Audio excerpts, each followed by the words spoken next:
Hi friends, this is your friend and homeopath Dr. Sujata Naik, once again wishing you all a very happy International Women's Day and week. Today's topic is hyperpigmentation or pigmentation disorders in women. We have seen a lot of women having these patchy areas on their cheeks, around their lips, on their forehead and back sometimes, and they look a little unsightly and more embarrassing to the person than the onlooker.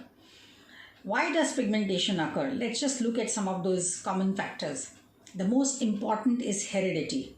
If your mother, your grandmother, your maternal aunt, your paternal aunt, and an older sibling, especially an older sister, has had a history of hyperpigmentation, it is very likely that you may inherit this.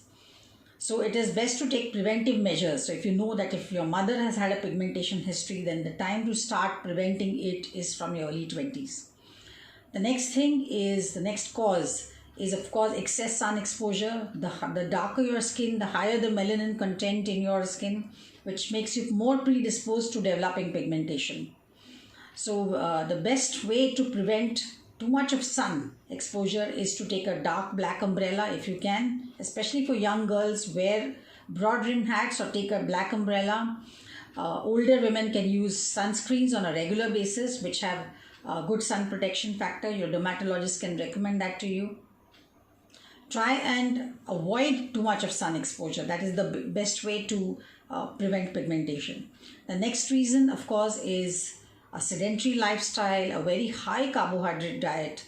That is, if you're eating a lot of sugary stuff and oily fried foods and not really working out, not exercising, not going out in open air, it's very likely that you will be pushed towards something called as a pre-diabetic phase, which will increase your insulin resistance and then predispose you to hyperpigmentation. These are some of the common factors in pregnancy and menopause. We see that pigmentation is very likely to happen. A lot of pregnant women develop something called as a butterfly pigmentation, called as a chloasma, which generally disappears after delivery, or it may start reducing gradually after delivery. But some women, especially with hereditary factors, may persist with the pigmentation. Melasma is a type of pigmentation that occurs in women towards menopause or who are crossing menopause, and very common dark pigmentation, black patches on the face. A previously very normal looking skin starts becoming darker for no reason, and this is again because of the excess melanin, as I said, largely because of hereditary factors. What one can do is prevent it. Young girls from the early 20s should start taking care of their skin. Drink lots of water, keep your weight in check, keep it within a certain range. Make sure that you have a plant-based diet, have lots of fruit, vegetables, nuts and seeds are also a very good way of maintaining or reducing your fat content and kind of preventing you or helping you against the pre-diabetic phase. And of course, open air exercise is a must. So start taking care of your skin now. Avoid too many over-the-counter prescriptions, especially fairness creams, because they are going to make you look darker in the long run. Avoid any kind of too much of chemical peels and dermabrasions, because they are actually making your skin vulnerable and making you more predisposed to the darkening later on.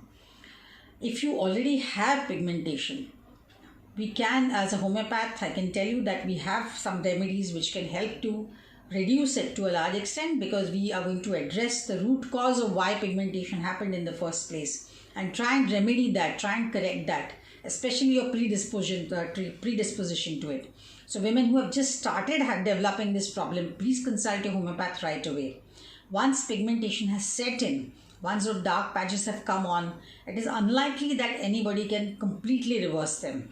A good healthy lifestyle correction at whatever age you can is definitely recommended, because that will give your skin a healthy glow and reduce the problem to some extent. However, stop spending too much on all kinds of creams and over-the-counter prescriptions, because they are not going to help. What is important is good health. The skin and the beauty is going to follow. Bye.